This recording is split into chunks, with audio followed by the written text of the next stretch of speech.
Hey, it's Jack Darby, and when I'm not getting shot at by Decepticons because of Miko, or taking rides with RC, I like watching video reviews from Baltmatrix.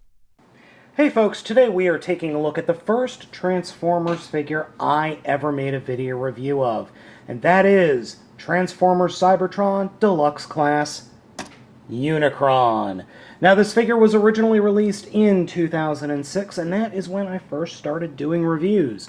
As you can see, Unicron's Deluxe Class figure is a very strange looking tank. This is probably one of the strangest tank modes. Now, you might be wondering why I think it's so strange.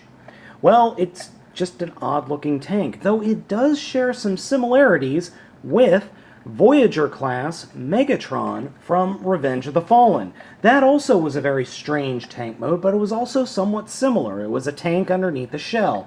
Unfortunately, though, in tank mode, nothing really moves all that much. Even though Unicron has this really big cannon, there's no turret for it to really move, but it does have a little bit of side-to-side. It does not move 360. He also has this other little gun here that can move around and point in different directions, but it is limited. He does have this weird, I'm going to call this a deflector dish just because I like Star Trek. He does have these nice pointy, jabby bits in the front, and overall, it is an interesting tank mode. These side bits, or these claws or whatever, they do come off. They just pop right off, and unfortunately, they pop off way too easily. They just come apart and fall off very, very simply.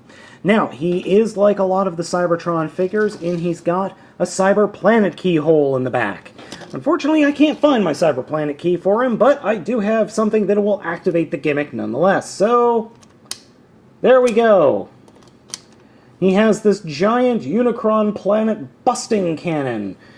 And it's made of that translucent red plastic, so it's very difficult to see the detailing. But this gun is somewhat similar to the cannon that he has in the Armada figure, the Supreme Class Armada figure. So you can remove my little satellite here, and it'll stay open, and then you could just then you could just close it. The missile on the cannon doesn't really fire, as you could see. And it's been that way ever since I've owned the figure. I think just the spring inside the barrel here just isn't powerful enough to actually shoot the missile out of it. But overall, it is an interesting, if not very strange, alt mode. Unicron's transformation is really actually something interesting. To start off with, we're going to take the sides here and just kind of wiggle them out from underneath, or unpeg them from the sides of what are going to be the legs. So just unpeg them and open them up. Then these orange bits here in the front will unpeg from the treads and just kind of wiggle them and fold them down to be the legs. Now we're not going to do anything with the legs yet other than these side panels that are the tank mode. Just kind of fold them up, and you can have them pointing forward like that, or you can just have them pointing whichever direction you feel like it. But I prefer to just fold them up just to keep them out of the way. Next we're going to come up to these bits in the front, which have a little bit of an issue with not staying pegged in, but oh well. And we're going to unpeg the front treads from the front of the tank mode. And then we end up with this section down here. So what we want to do is, once we unpeg them, fold them out like that. Once the treads are folded out, we're going to take the very front of the tank mode and fold it up under the canopy.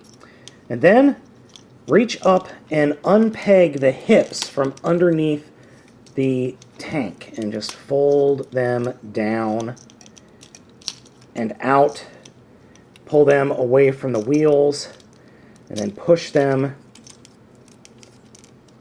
up like that.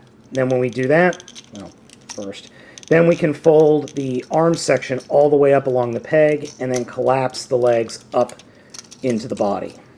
And then take the front canopy section and fold that up and underneath the front of the figure.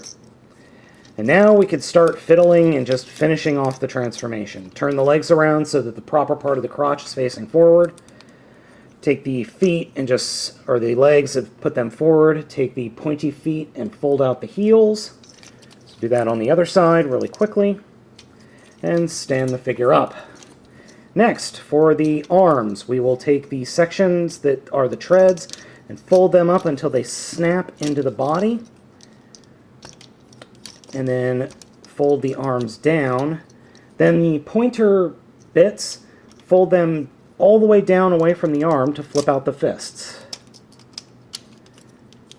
And then these will become the bottom of the forearms. Now, if you want, you can leave these guys out in the open, or you could just leave them like this, so Unicron has daggers on his hands. To form the head, take the deflector dish, fold it down, snap it into place, and turn the head around. And here we go. We have him, Unicron, in robot mode. The figure does have some good posability, as I said. Head swivels from side to side, though it is a little bit loose. Shoulders are on a swivel on the shoulder where it connects to the body, and then in the shoulder itself it's got another hinge hinge for in and out movement. Hinge at the elbow bends at 90 degrees. Fists do not rotate. There is some torso articulation, though it is somewhat limited. The legs are a ball joint in the hip, hinge joint at the knee, and then the feet do have articulation at a swivel hinge. Other than that, there's not a whole lot of there is articulation, but you're not going to be posing this guy crazily. Like I said, the weight of the legs and just the overall age of the figure has left the ball joint here rather loose. Not crazy loose, but loose enough that it is a bit of a problem, though you can still pose it just fine. Another bit to the posability is all of the little teeth bits can fit easily into Unicron's hands. So you can pose the figure you can have the figure having lunch, I guess, using his hands. So just kind of have to fiddle with it a little bit. And here's one of the scissor modes that you can do. Yeah, it's a little silly, but it works. My only complaint with these guys is I don't think this peg, the connector peg, is long enough. So they do have a tendency to fall off very easily, or pop off wherever they're pegged into very easily, especially on the legs. They just pop off easily. Another thing to be wary of is this swivel is a little bit loose, and that's just from age. There's nothing I could do about that. I guess I could maybe put some, I don't know, some compounds in there to make it tighter, but just age has made these a little looser. I will freely admit that Unicron's face is rather terrifying. I mean, you've got this whole, like, Unicron cross bludgeon thing going that is, to be honest, it's pretty damn scary. He does have light piping in the back of the head that, when you could get it, his eyes glow a deep and horrifying red. A very, very nice look that I, unfortunately, right now can't pull off.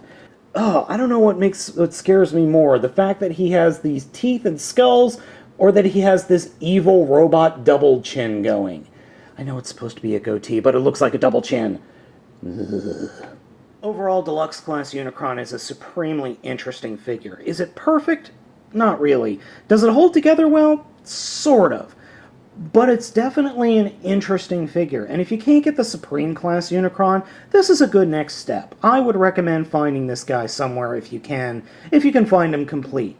He's, like I said, he's not perfect, but he is kind of fun, and let's face it, we all need a little bit of Unicron in our lives.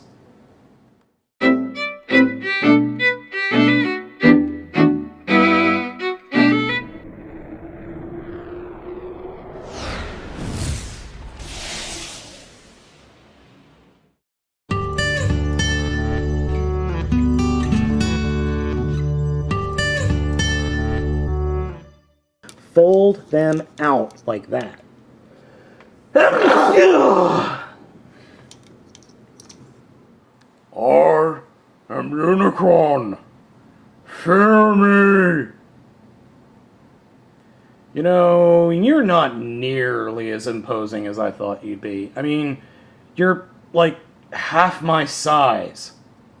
Fear me. How about no? I will destroy the matrix of leadership with this dinosaur. Mind speaker. Son of a...